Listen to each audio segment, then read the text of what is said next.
ዜጎች ውጤታማ የኑሮ ማሻሻያ ሽግግር እንዲያደርጉና ከእጅ አጠርነት ለመላቀቅ ተግቶ መስራት ወሳኝነት አለው።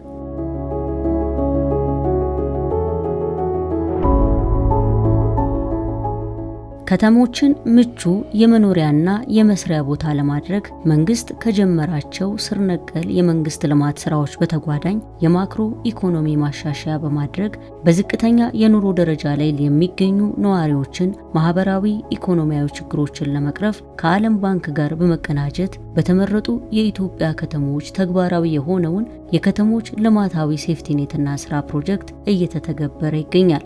ዛሬ የደብረ ብርሃን ከተማ የልማታዊ ሴፍቲኔትና ስራ ፕሮጀክት ላይ ቅኝት አድርገናል። ስሜ አንችናየሁ ዘነበ ይባላል። የምኖረው ደብረ ብርሃን ከተማ ነው። ንጉስ ሳህለ ስላሴ ቀበሌ ጠባሴ ክፍለ ከተማ ነው የምኖረው። ሴፍቲኔት ልማታዊ ተጠቃሚ ነኝ። ሴፍቲኔት ከመጠቀሜ በፊት እውነት ለመናገር ከቤት አልወጣም። ልጆች ነው ማሳድገው። 2 ልጆች አሉኝ። ባለቤት የቀን ስራ ነው የሚሰራው። ያገኘውን ነው የሚሰራው። ሙያተኛም ነው በእርግጥ ምስልሽ የቀን ስራም ሆኖ ሙያተኛ ነው። ኮንትራት ምናምን ሲያገኝ ይሰራል።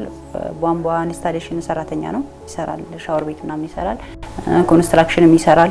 አናጺነትም ይሰራል። ሁለገብ ነው። በዛ ነበር የምተዳደረው። ስነተዳደር የሱን እጅ ጠብቄ ማለት ነው። ግን እኔ ደግሞ የሴፍቲኔት ልማታዊ እንትን ከገባው በኋላ በጣም ብዙ ለውጥ አይቻለሁ። አንደኛ ከቤት አስወጥቶኛል ከምንም በላይ ማለት ነው። በፊት ቤት ነው ሙለው ማህበራዊ ኑሮ ብዙም እንደዚህ ሰው ማላቅም ያው ካልወጣሽ ሰው አታውቂም በመሰረቱ እና እቤት ስለሙሉ እኔ ምንም እንትን አይደለም። በቃ ይሄ ሴፍቲኔት ከጀመርኩ ከሰው ተዋወቅኩኝ። አንዱ ባንድ ቁጠባ እንዴት እንደመቆጠብ ቻልኩኝ። አሁን ቁጠባ ምን እንደሆነ አላውቅም እውነት ለመናገር። እቁብ አንዳንድ ጊዜ ኖርማል አውቃለሁ። እቁብ እንዳለ ባልቆጥብም ባልጥልም እንኳን እቁብ እንዳለ አውቃለሁ። ግን የትኛው አቅም ይኖረኝ እቁብ አልጥልም። ግን ሴፍቲኔት ከገባው ጀምሬ ቁጠባ መቆጠብ ጀመርኩኝ። ሰው ለመድኩኝ። ስልጠናው ሲሰጠን ገንዘብ አያያዝ እንዴት እንደሆነ በደንብ ሰለጠን። አዲስ ማለት ነው ያሰለጠነና በየወሩ ስልጠና ነበረን። 21 ምዕራፎችን ሰልጥነናል። ምንም አልሰራም ነበረ ቁጭ ብዬ ልጆች ነው እንደውም መጫት ነበርኝ በወቅቱ ልጆች ትምህርት ቤት አደርሳለሁ መልሳለሁ። በቃ የትም አልሄድም እቤት ነው የምሆነው። ግን ይሄ ሴፍቲኔት ከጀመርኩ ጀምሬ መውጣት ጀመርኩኝ። ማህበራዊ ኑሮ ቀበሌ ኢቭን ቀበሌውን እኔ የማውቀው ለመታወቂያ ብቻ ነበር። ለመታወቂያ ብቻ ማለት ነው። እኔ ቀበሌውን አላውቀውም ነበር በፊት። መታወቂያ ምናልባት ለአዲስ ሄዳለሁ በቃ። ግን ሴፍቲኔት ከጀመርኩ ስብሰባ አስተባብሬ እወጣለሁ። ከሰው ጋር አገናኛለሁ። ከገንዘቡ ይልቅ እኔ ከቤት አስወጥቶኛል ሴፍቲኔት በቃ ከምንም በላይ ማለት ነው። አሁን ፍየሎቹ 8 ናቸው። 8 በጎች አሉኝ። አንድ ላይ 16 ማለት ነው። እነዚህን ሸጬ ደግሞ በሂደት እኔ እንደውም እቅዴ ከተሳካልኝ እንደው ሰፋ ነገር ቢኖረኝ ወደ ከብት ለመቀየር ነው የምፈልገው። ማለት አንችናየሁን አሁን እንዳያችኋት አልነበረችም። በጣም ቤቷ ጭቃ ነበረ። ልጆቿ በጣም የሚያሳዝኑ 2 ልጆች አሏት። ባለቤቷ አንድ ላይ ነው የመጣችው። እዚህ ቦታ ላይ የተገናኘ ነው። ሴፍቲኔት ሲጀመር ምንም ነገር ይላትም ነበረ። ከዜሮ ተነስታ አሁን ያያችሁትን ነገር በሙሉ ከዛ ወዳ ነው የሰራችው ማለት ነው። ሴፍቲኔት ጋራንቲ ሲለቀቅ ከዛ ደግሞ ሴፍቲኔት ደግሞ ሲለቀቅላት እነዚህን የምትዋቸውን እጅ ስራዎች በጣም ትሰራለች። በጣም እጅ ስራ ጎበዝ ሰራተኛ ናት። ዳንቴል ትሰራለች። በዛ ላይ ደግሞ ባልየው በጣም ጠንካራ ነው። እኔ ሳላደንቅላት አላልፍም ባሏን። ባገኝ በመመጣበት አጋጣሚ ከአዲስ ጋርም የቀጠናችን ኦሪንቴሽን ሰጫለን። ከሱ ጋርም በመንመጣበት ሰዓት የምናገኘው በጎቹ ጋር ፍየሎቹ ጋር በቃ በጣም ጎበዝ ነው እና በዛ መልኩ አሁን ነው እንደምትዋት ኑሯን አሻሽላ ነው ያለችው። ቆጥባለሁ። የግል ቁጠባ አለኝ። አሁን በአመት የምንከፈለው ቁጠባ አለን። ለምሳሌ እኔ በሳምንት 100 ብር እጥላለሁ። እንደዚህ ማለት ነው። በሳምንት 100 ብር እጥላለሁ። ቁጠባ ቆጥባለሁ። በደሞዛችን ኖርማል የሚቆጠበው አለ። ከሱ ውጪ ደግሞ እኔ ሌላ የሆነ ነገር እጥላለሁ። ለምሳሌ በጎች ስሸጥ የሆነ ነገር ሲያተርፈኝ 5000 ሆነ ምን አካውንቴ ላይ አስቀምጣለሁ። ሌላ አካውንት ላይ ማለት ነው። በሸጥኩ ሰዓት የተወሰነ ነገር አስቀምጣለሁ። አሁን እንደው ማክሲመም 300,000 ብር ካፒታል ላይ ደርሷል ብዬ መናገር እችላለሁ። ልጆቼን ያለ ሀሳብ አስተምራለሁ። አሁን እየከፈልኩ የትምህርት ቤት እየከፈልኩ ነው ማስተምረው። እንደዚህ እየሰራው ማለት ነው። ለምሳሌ ይሄ ቤት ራሱ ምን በጭቃ ነበር ያለው። አሁን ነው ያሰራሁት ግድግዳውን ማለት ነው። እንደዚህ ኖርማል ተለጥፎ ገባውበት የችግር አንፃር ስለሆነ እንደዚህ ነበር የምኖረውና ሴፍቲኔት ከመጣ በኋላ ነው ይሄን ግድግዳ ራሱ ያሰራሁት። ለሴፍቲኔት ነበር ማለት ነው። አትርፌ ያገለባበጥኩኝ በየ3 ወሩም እንደዚህ ምዛውም ገበያ ላይ እሰራለሁ። እኔ ገዝቼ እዛው ማለት ነው። እዛውን ቅዳሜ ቀን ካጋጠመኝ ገዝተልን መጣ ስንል ገዢ ካገኘው ሸጭ ነው የምገባው ካተረፈኝ ማለት ነው። እንደዛም እየሰራን እኔ ሴፍቲኔት ብዙ ነገር አድርጎልኛል። እንደገና ደግሞ ሴፍቲኔት ሌላ ተጨማሪ ነገር ልማት እንሰራለን። አትክልትና ማለት ነው። ለምሳሌ ድሮ ከገበያ ገዛ የነበረው ከዛ ከአትክልታችን ላይ ቆርጠን ይዘን እንገባለን ወደ ቤታችን። ያም ብዙ ነገር ጠቅሞናል። አትክልት ምናምን እንሰራለን። በቃ በጥቅሉ ብዙ ነገር አድርጎልኛል። የኑሮ ማሻሻያ ስልጠና ይሰጠናል። የኑሮ ማሻሻያ ስልጠና 21 ኮርሶች ወስደናል። በዛ መልኩ ነው እሷ ኑሮ እንደዚህ ሊሻሻል እንትን ያለው ማለት ነው። የምታገኛትን ነገሮች ወደ ግብአት ስለምታደርግ ወጪዋንም ገቢዋንም ለይታ ስለምታቅ ይሄው አሁን እዚህ ያለችበት ደረጃ ላይ ደርሳለች ማለት ነው። በፊት ግን የምታዋት ከሚገርማችሁ በጣም ነበር የምታሳዝነው። በጣም ሴፍቲኔት ሲጀመር ነው እንደዚህ ለውጥ የመጣው። የከተማ ግብርና ላይ እንሳተፋለን፣ የጓሮ አትክልት ላይ እንሳተፋለን። ይሄንን ተጨማሪ እያደረገች ነው እንግዲህ እዚህ ነገር ላይ ያለችው ማለት ነው።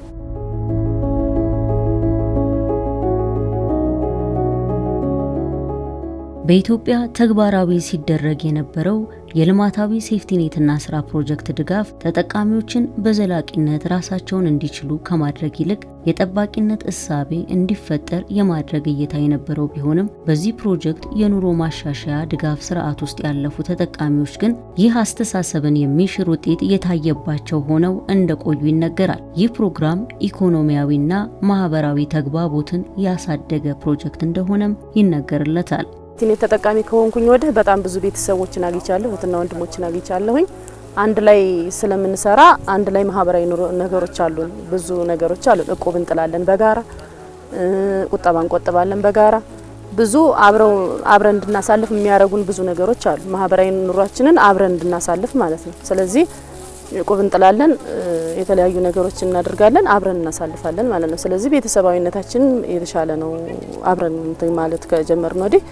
ከዛ ውጪ እንደዚህ አይነት ልማት ላይ ራሱ መሳተፋችን ለኛ ትልቅ ነገር ነው። ምክንያቱም ከቤተሰቦቻችን ተለይተን ከወጣን ቆይተናል።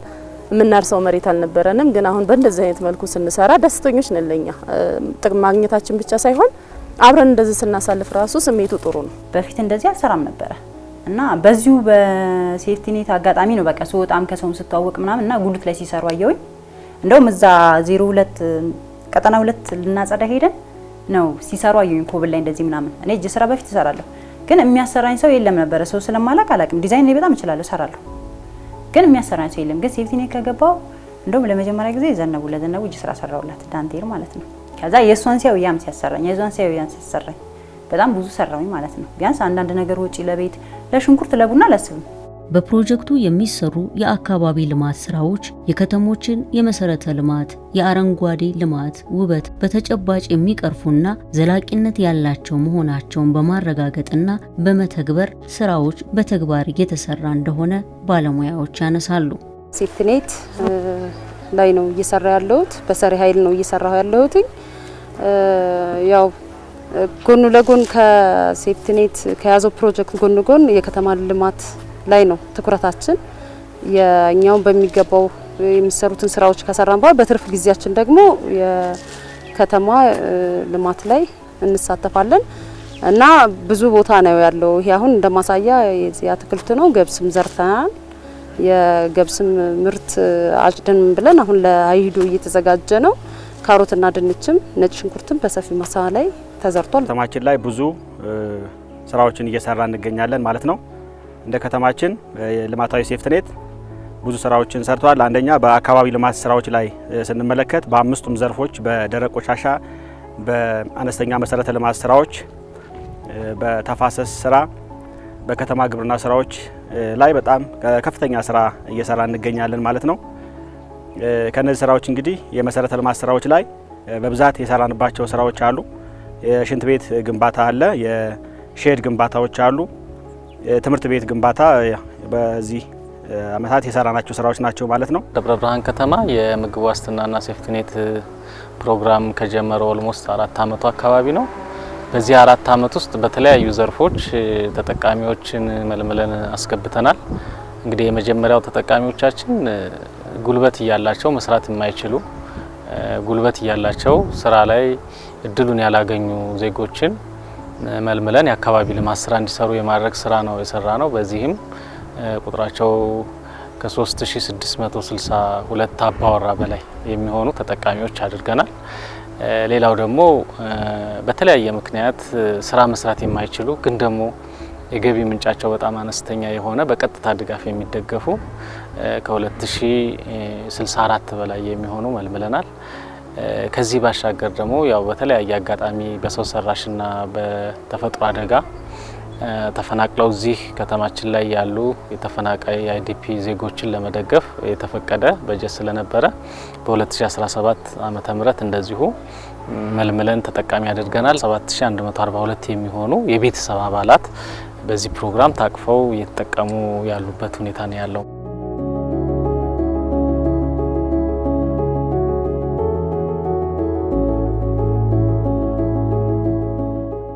ድህነትን በማስወገድ ዜጎች ከተረጂነት አስተሳሰብ ተላቀው በዘላቂነት አምራች የሚሆኑበትን መንገድ መከተል የፕሮጀክቱም አተገባበር ከዚህ አንጻር የተቃኘ በመሆኑና ለእጅ አጠሮች መፍትሄ የሰጠ ፕሮግራም እንደሆነ ይታወቃል። ልጆች አሉኝ። 2 ልጆች ብቻዬን ነው ማሳድገው።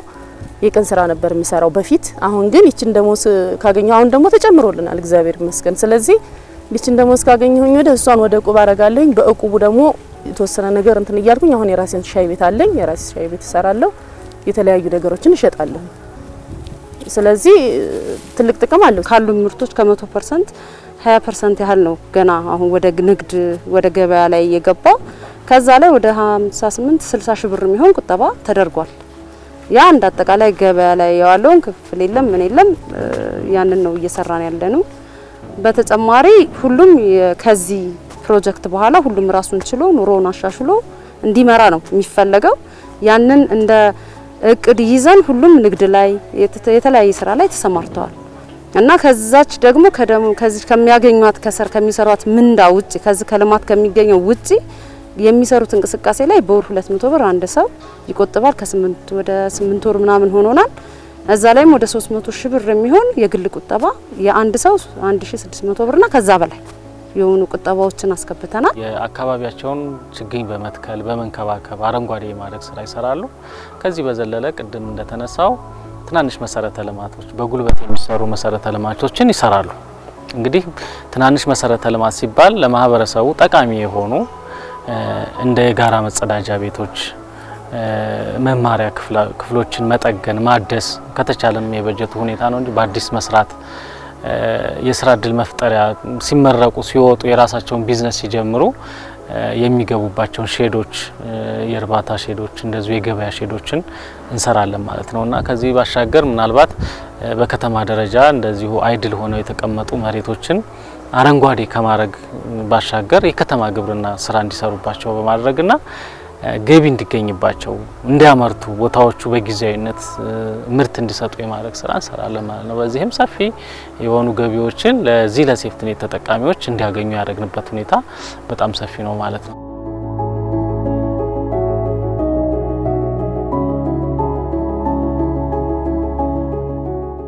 በአካባቢ ልማት ስራዎችና ቦታ መረጣ ላይ ህብረተሰቡን በስፋት ማሳተፍ በተጠቃሚዎች ምልመላ ወቅት የተሳካ ምልመላ እንዲካሄድ የማህበረሰቡ ርብርብን እንደሚሻ ፕሮጀክቱ ይጠይቃል። በፕሮጀክቱ የቅሬታ አቀራረብና አፈታት ስርዓት ላይም የሚታየውን ውስንነት ለማስተካከል መስራት እንደሚጠበቅ ባለሙያዎች ያነሳሉ።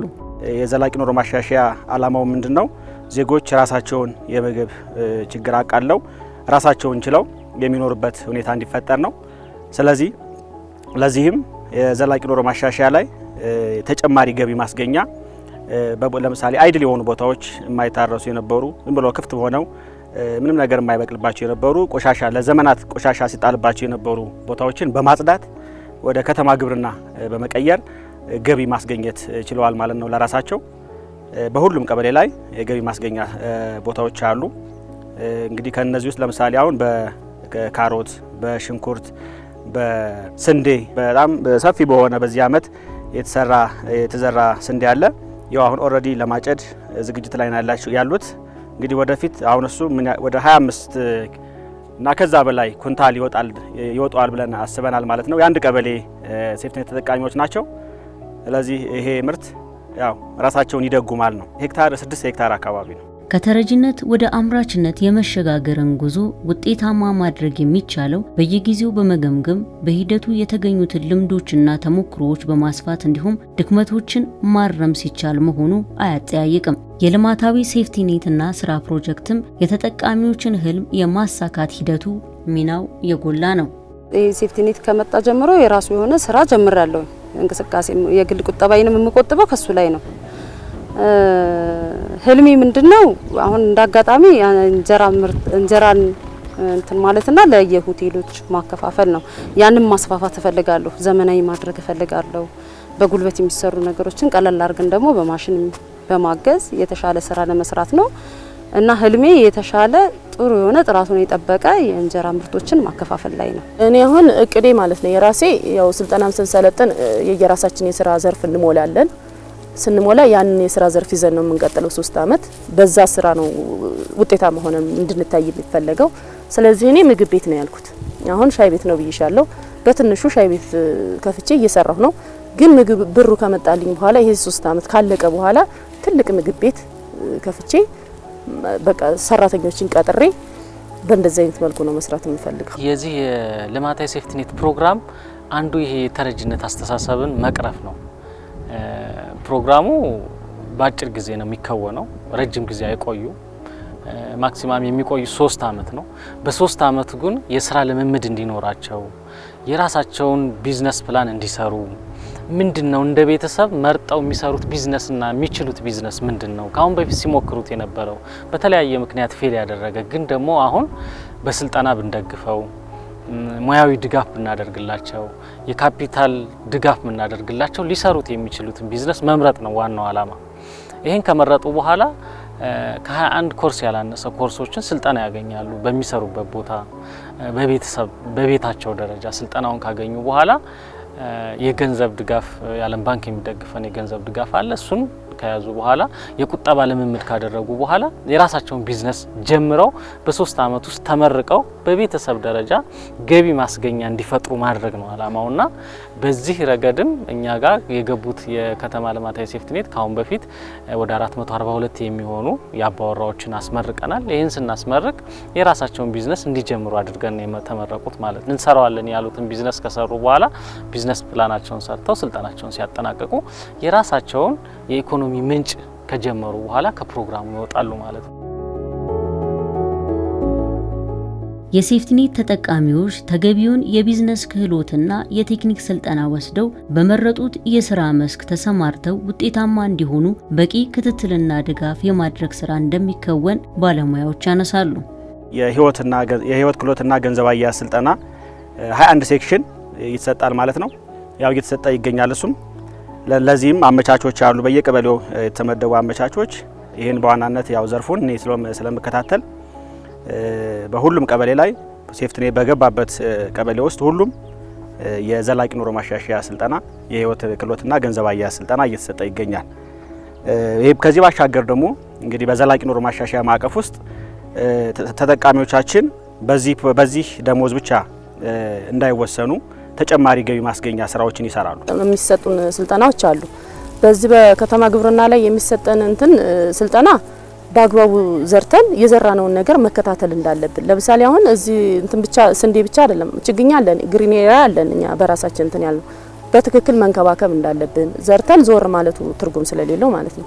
ስለዚህ በእንዴት መዝራት እንዳለብን ከባለሙያዎች ትምህርት ተሰጥቶናል። እንዴት መዝራት እንዳለብን፣ ዘሩ እንዴት መጠቀም እንዳለብን። ምክንያቱም እዚህ ጋር አብዛኛው አያውቅም እንዴት መጠቀም እንዳለብንና በዛ አይነት መልኩ ዘርተን ስልጠና የምንወስደው አሁን ምንድነው በትክክል አጭደን ጊዜውን ጠብቀን አጭደን ጊዜውን ጠብቀን ወቅተን ለገበያ ማቅረብ እንዳለብን ያቀረብነውን ደግሞ ለሴፍቲኔት ምግብ ዋስትና ቢሮ ሪፖርት ማድረግ እንዳለብን ስልጠና ወስደናል ማለት ነው። ፕሮጀክቱ በውስን ጊዜና በጀት የተገደበ እንደመሆኑ በተለይ ከካፒታል ስራዎች ጋር ተያይዞ የሚታየው የፕላን ዝግጅት የግዢና የትግበራ መዘግየትን ለመቅረፍ ትኩረት ተሰጥቶ መስራትና ትብብር ያሻል። በሴፍቲኔት የምትከፈለው ደሞዝ ብቻ በቂ ስላልሆነች በስፋት የቀበሌያቸውን ጸጋ በመጠቀም የተጨማሪ ገቢ ማስገኛ ስራዎች ላይ በመሰማራት እና አዋጪ ዘርፎች ላይ የግል እቅድ በማቀድ ወደ ስራ እንዲገቡ ራሳቸውን በተነሳሽነት እንዲቀየሩ ማድረግ ያስፈልጋል ለራሳቸው ማለት ነው። እንግዲህ ይህ ፕሮግራም በዋናነት